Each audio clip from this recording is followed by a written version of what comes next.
Good morning बच्चों।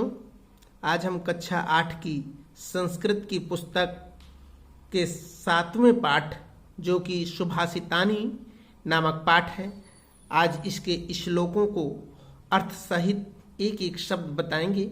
आप लोग ध्यान से देखिए और समझते जाइए। शुरू करते हैं।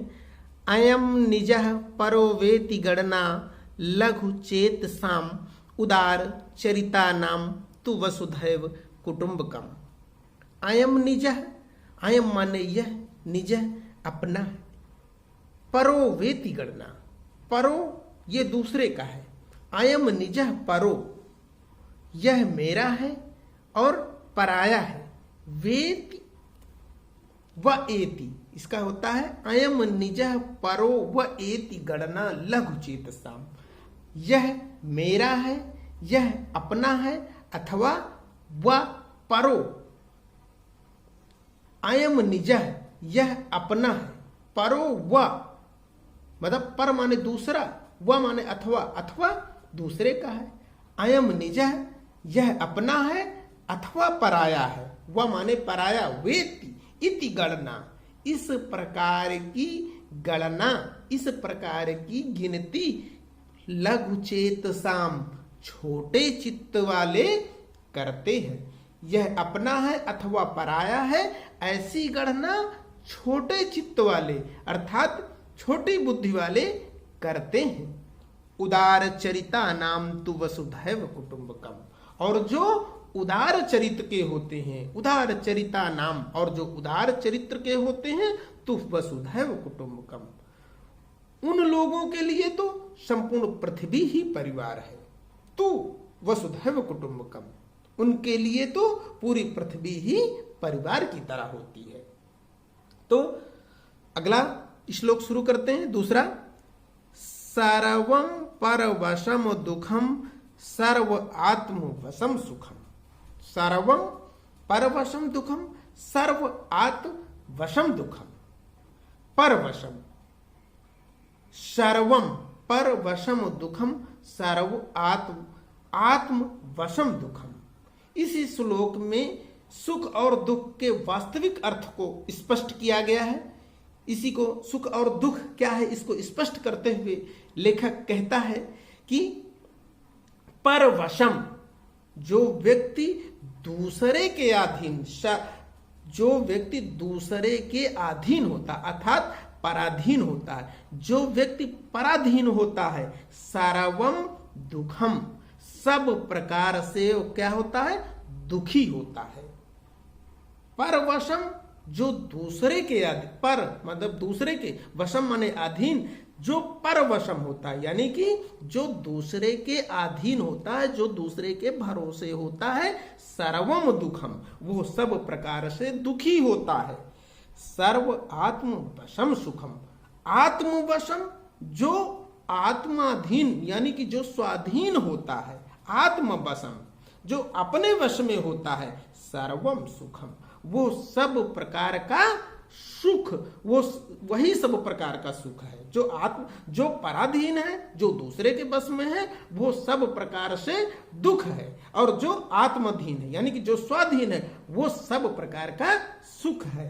सर्व आत्म वशम सुखम वो सब प्रकार का सुख है। एतत् विद्यायात समासेन लक्षणम सुख दुख योः। समासेन इस प्रकार से क्या है, एतत् विद्यायात समासेन लक्षणम सुख दुख योग। इस प्रकार विद्यायात समासेन, इस प्रकार से संक्षेप में, समासेन माने संक्षेप में, इस प्रकार से संक्षेप में सुख दुख योग, सुख और दुख का यही लक्षण विद्यायात जानना चाहिए। इस प्रकार एतद माने इस प्रकार से सुख दुख योग लक्षणम, इस प्रकार से संक्षेप में सुख और दुख का लक्षण जानना चाहिए। फिर से देखिए, एतद माने इस प्रकार से, समासेन माने संक्षेप में, सुख और सुख दुख योग सुख दुख का लक्षणम सुख दुख का लक्षण विद्यायात माने जानना चाहिए। अगला देखिए, वृथा वृष्टि समुद्रेषु वृथा तृप्तस्य भोजनम वृथा दानम समर्थस्य वृथा दीपो दिवापि च। वृथा वृष्टि समुद्रेषु, इसमें क्या है, समुद्र में जल का बरसना वृथा, बेकार है। वृष्टि समुद्रेषु, वृष्टि माने वर्षा, समुद्रेषु माने समुद्र में। यदि समुद्र में क्या है, वर्षा होती है तो क्या है, वो बेकार है। तो वृथा वृष्टि समुद्रेषु, समुद्र में वर्षा यानी कि जल का बरसना बेकार है। अब वृथा तृप्तस्य भोजनम, और जो भोजन से पहले ही भोजन कर चुका है उसके लिए क्या है, जो भोजन पहले ही भोजन से तृप्त है, जिसका पेट भरा हुआ है, वृथा तृप्तस्य भोजनम, उसके लिए भोजन बेकार है। यानी कि समुद्र में यदि वर्षा होती है तो उस वर्षा का कोई मतलब नहीं होता, और यदि पहले से ही व्यक्ति भोजन किए हुए है उसको भोजन देने का कोई अर्थ नहीं होता है। वृथा वृष्टि समुद्रेषु, वृथा माने बेकार होती है, वृष्टि माने वर्षा, समुद्रेषु माने समुद्र में। अब वृथा तृप्तस्य, और वृथा माने बेकार होती है, तृप्तस्य माने तृप्त हुआ, भोजन से भरा, तृप्तस्य जिसकी भूख ना हो, अब भोजनम, उसके लिए भोजन बेकार है। अब वृथा दानम समर्थस्य, और जो व्यक्ति समर्थवान है, पहले से ही बहुत ज्यादा धनी है, उसको दान देने से क्या फायदा, वृथा दानम समर्थस्य। और जो सामर्थ्यवान है उसको दान देना भी बेकार है। अब वृथा दीपो दिवापि च, और दिन में दीपक भी बेकार है। वृथा तृप्तस्य, वृथा दीपो दिवापि, दीपो वृथा माने बेकार है, दीपो माने दीप, दिवापि दिन में, और दिन में दीपक भी बेकार है। अर्थात क्या है, समुद्र में वर्षा का, और जो भूख ना हो उसके लिए भोजन का, और भरे और जिसके पास संपत्ति हो उसके लिए दान का, और दीपक का दिन में कोई महत्व नहीं होता है। ठीक, आगे देखिए,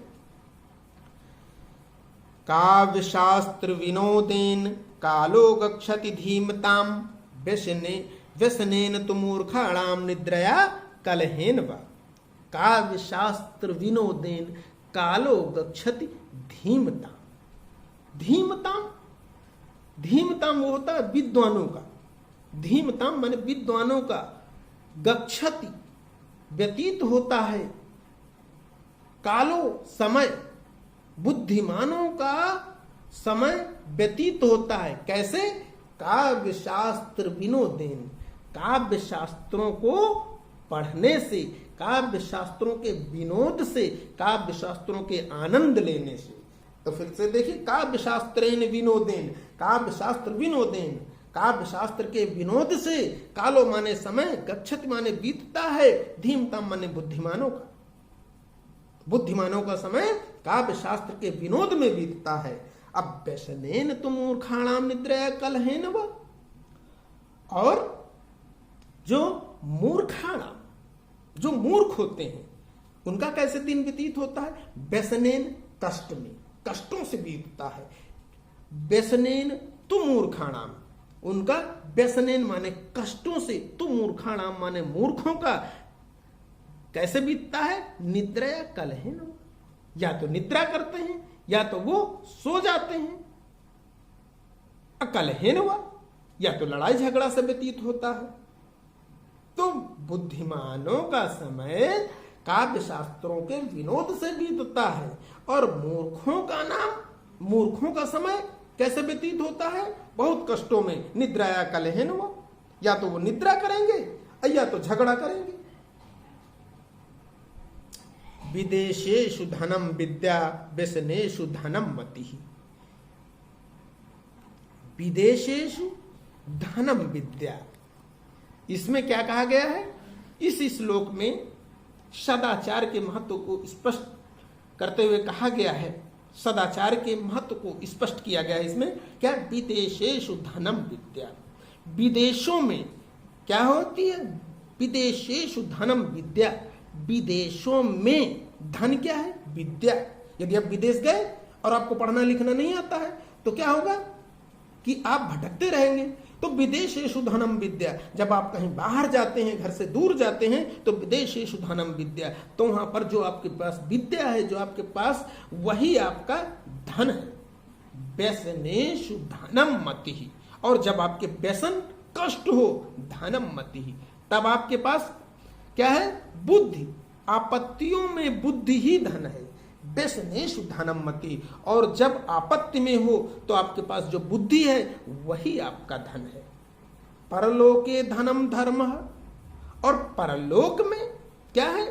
धर्म, धन धर्म है, धनम धर्म, परलोके धनम धर्म है, परलोक में धन धर्म है, यानी कि धर्म ही परलोक में धर्म है। आपने जो धर्म किया है वही परलोक में आपका धन होगा। अशीलम सर्वत्र वही धनम, और शीलता सदाचार सर्वत्र वही धनम, सदाचरण सब जगह ही धन होता है। शीलम सर्वत्र वही धनम, सदाचरण सब जगह ही, सर्वत्र एव धनम।